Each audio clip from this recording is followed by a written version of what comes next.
Thank you very much to our DNR, Department of Environment and Natural Resources Secretary, Secretary Maritoni Yulo Loizaga, for your kind introduction.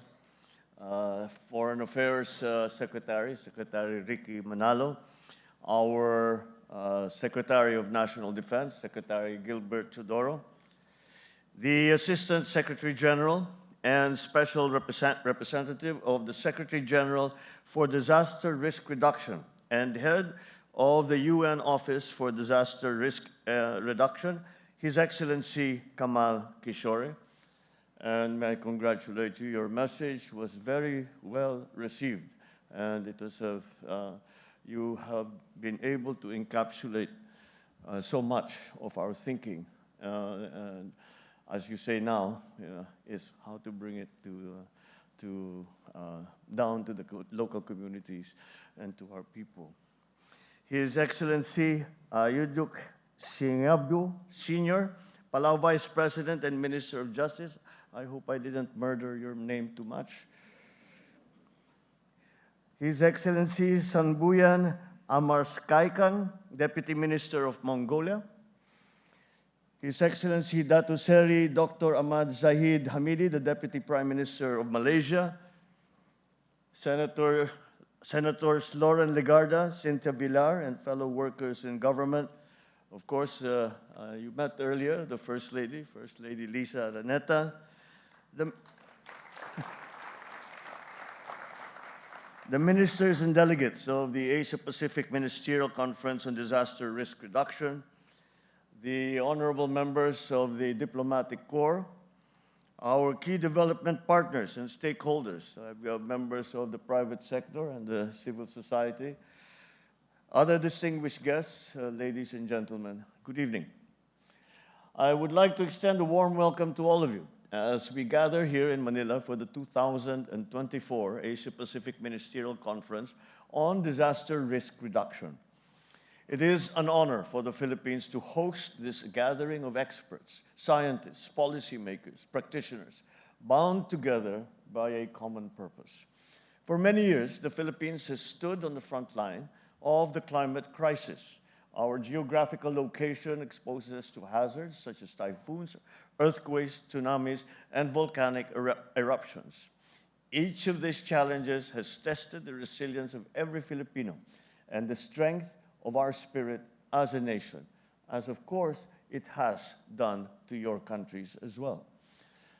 Yes, yet it is through these very trials that we have become more resolute and resolved in advancing data-driven and sustainable solutions to protect the well-being of all our people. This conference comes at a time when our work to implement the Sendai Framework for Disaster Risk Reduction is more urgent than ever. Here we can learn from each other, strengthen partnerships, identify innovative ideas, and adopt best practices. Our vision is clear: to reduce disaster risks and losses, and in doing so, protect lives, livelihoods, and the social and economic assets that underpin our societies.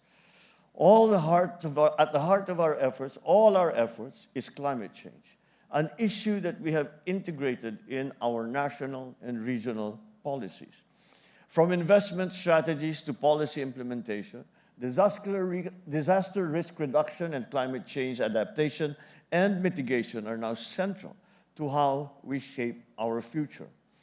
I think it would not be an exaggeration to say that amongst the government workers, whenever there is a discussion or a planning session, there is no longer even a single conversation that we have that does not include an aspect of adaptation, mitigation to climate change.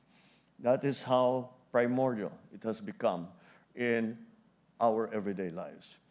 However, the increasing frequency and severity of national hazards call for deeper innovation, for closer cooperation, and for sustained commitment from all of us.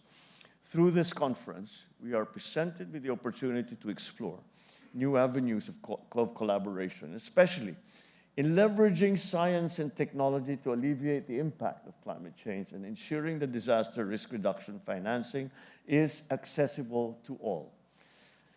By harmonizing all of our efforts, I trust we can build an Asia-Pacific region that is truly adaptive, inclusive, resilient, and sustainable. To the future that we are shaping through this conference, and I invite you, everyone, to join me for a toast. In pursuit of mitigating disaster risks, where nations rise above adversity, here is to best practices and the lasting and deeper friendship among our country and our people towards a sustainable future where no one is left behind. Cheers.